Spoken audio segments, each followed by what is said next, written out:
Good morning, everybody. My name is Barry Schwartz, and this is the Search Buzz video recap. Today is Friday, July 17th, and this is the search news we covered over at the Search Engine Roundtable at seroundtable.com. Getting lots of background feedback, so I think we're going to Ireland this week. Hopefully you like the selection that I picked for Ireland. And of course, definitely comment below and let me know what you think about where we should go to next. I think there's some choices already for next, but keep adding that up and let me know what you think. And of course, let me know if you hate these backgrounds, and maybe I'll just stop using them and go back to the bookshelf. In any event, like I said, my name is Barry Schwartz, and the big news this week is that Twitter had a massive hack where tons and tons of really established, verified accounts were a part of this Bitcoin scheme, sending out messages that people should buy Bitcoin. That being said, how does that relate to Google? With that, shortly after when that Twitter hack happened, Google decided to remove the Twitter carousel where it showed tweets from a certain personality. So if you search for Tim Cook, or you search for even myself or other people that have Twitter accounts and are active on Twitter, Google removed that carousel even as of this morning until they could verify and be comfortable with Twitter's security to ensure that won't happen again. Because Google doesn't want to show tweets that are not from the actual person that's being represented. So Google confirmed last night with me that it's been removed temporarily. Google told me we can confirm we have temporarily removed the Twitter carousel from search following Twitter security issues. Before restoring the feature, we will carry out a careful review. So we'll see if Google brings it back. It seems like they want to, but obviously it depends on what Twitter tells Google and Twitter tells the world about this update. So definitely take a look at that. You may have impacted in terms of not being able to see certain types of traffic. Also news this week is that Google has, I think on Sunday or Monday, updated their Google Discover help document for publishers. What's interesting in that document is that Google put in their specific mentions around EAT. So that helps the EAT world. It basically says our automated systems surface content in Discover from sites that have individual pages that demonstrate expertise, authoritative, and trustworthiness. And they even put in EAT in brackets. And it goes on and on about that type of stuff. Other things in that document around, image sizes, article titles, clickbaity titles they don't like, and stuff like that. So definitely take a look at that new updated document. Google Discover could send you a tremendous amount of traffic. And it could be really, really beneficial to your site. Martin Splitt is back up with his SEO myth-busting series. Looking forward to all those videos. The video this week was with Alexis Sanders from Merkle, and they went through a really deep topic around crawl budget. If you are into that and you have a large site, it's definitely worth a watch. Lots of questions. About almost a 20-minute video, which is unusually long for these types of SEO myth-busting videos. So definitely take a look at that video. I think you'll like it. And talking about videos, we're moving on to podcast-only audio. John Mueller and friends went ahead and did a podcast with Martin Splitt and Gary, basically going over a bunch of things. So they talked about, one topic was around rendering and SEO, useful topic. But one thing that I found fairly fun to listen to was John Mueller kind of rant, which he doesn't really do, around ranking factors and why SEO should not get bogged down on it. He actually said it's not scientific, which is interesting to him to say. Anyway, definitely take a look at that if you want to listen to the recording. I posted it on yesterday on July 16th. I included the transcript, but basically he starts talking about it in the 14 minute, 20 second mark of that video. So definitely take a look at that. It's fun to listen to. And of course, I also posted a link to how basically Gary from Google posted a screenshot or a photo of him and his friends doing, his colleagues doing the podcast. It's actually fun to listen to or watch to see how that actually happens. So definitely take a look at that if you are interested in see the setup behind these podcasts. The Googler who's involved in this, their video production manager, Anna, does an amazing job. I actually went to Google to do a SEO myth busting with Martin Splitt almost a year ago.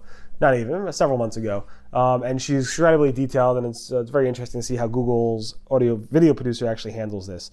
Google also said that, John Mueller said, do not block GoogleBot from crawling your 404s. You want GoogleBot to crawl your 404s, so definitely go ahead and make sure that Google's able to crawl your 404s. Don't block them. And there's people who've implemented very interesting techniques to block Google from crawling 404s, but don't do it. It's not really a good idea. John Mueller also said that links from lower quality websites than your own website doesn't necessarily hurt your website from ranking well. I assume every single link that points to Search Engine Roundtable is from a lower quality website. Just joking, it's being sarcastic. But generally, you hope that your website is much higher quality in general, and thus people linking to you will probably be lower quality. But somebody links to Google.com, probably one of the highest page rank websites out there. It's not going to hurt Google if I link to them and my quality and my page rank score is lower than Google. So it doesn't necessarily hurt. Of course, getting links from really bad websites might end up hurting you with manual actions, but it won't necessarily hurt you.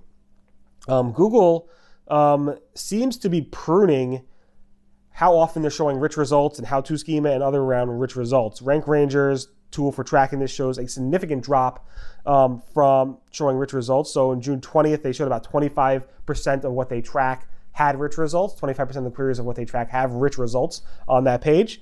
And now it's down to like 14.5. So about almost like around a 10-point drop, over a 10-point drop in the number of search results showing rich results. And same time on how-to queries, and a bunch of SEOs are saying, what's going on? Why are the rich results not showing up? And Google has historically done this over the period of time, where they actually are more selective about what rich results they're going to show, because they don't want and they said this before, they don't want their search results to be saturated by rich results because it could get a little bit distracting. So I guess Google's upping the ante in terms of what they will allow to show rich results. Google Ads had a bunch of announcements this week. I'm not going to go through all of it. I posted about it on July 16th. You want to do the run through, but basically here's some of them. They have new image extension beta program, which shows images for your ads, or new responsive search ads, where you can actually edit those search ads really nicely, as well as a way to customize the countdown customizer, showing you like, oh, your deal's coming up in 5 minutes, or it's ending in an hour, or it's ending in 2 days. There's new cross-campaign asset reporting. A lot of new things, new responsive designs for your responsive search ads, and so much more. There's even a tool to let you figure out around smart shopping, a customer acquisition data tool, which is pretty cool. So definitely take a look at that if you're in the ad space. It's really a lot of new features out there. If you are using Google Shopping Actions no longer will allow you to sell downloadable CDs and DVDs. That's going to be against their policy. They are going to allow you to do games, like downloadable games and stuff like that, but not software download CDs and DVDs, which is interesting. Google Shopping also has a new policy against phishing and scamming. I'm surprised that's not an old policy, but they don't want you to go ahead and post ads for phishing and scamming. Google AdSense for search now has the ability to show shopping ads. So if you are using the AdSense for search program on your website for site search, you may now go ahead and do a search and see shopping ads depending on the query that people enter. Google is starting to notify businesses of listing suspensions. This is a European Union requirement where they're saying no longer can you just suspend a business from Google My Business. You will have to also notify them via email that it's been removed. A lot of local SEOs say it's one of the most annoying things when a business listing is suspended and you don't know it. You have to actually log into the Google My Business console, look and see that there's a notification that's suspended. Now Google will be emailing everybody, I think, if a single business listing is suspended, they'll send you an email notifying you of that. Google Local has updated the local panel to actually show you when was the last time a business has updated those hours for that business. So one example, which you see behind me, is basically showing you that this business has specifically went ahead and updated their business hours 2 weeks ago. And that provides a good way for you to trust that those hours are more accurate. It doesn't show for all businesses, but Google's testing this. And finally, Google has updated the data in the Google Books Ngram viewer, which basically used to have data only through 2012, and now it has data through 2019. And I posted some screenshots of it comparing Google, Bing, and Yahoo, as well as Google, Yahoo, and Alta Vista. And it's very interesting to see that data based on the citations and mentions within Google Books.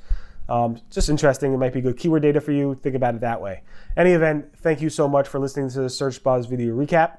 My name again is Barry Schwartz. Today is Friday, July 17th, and this is the search news we covered over at the Search Engine Roundtable at seroundtable.com. Hope everybody's feeling well, being safe, and staying home, and of course, wearing masks. Everyone have a great weekend. I'll see you guys next. Goodbye.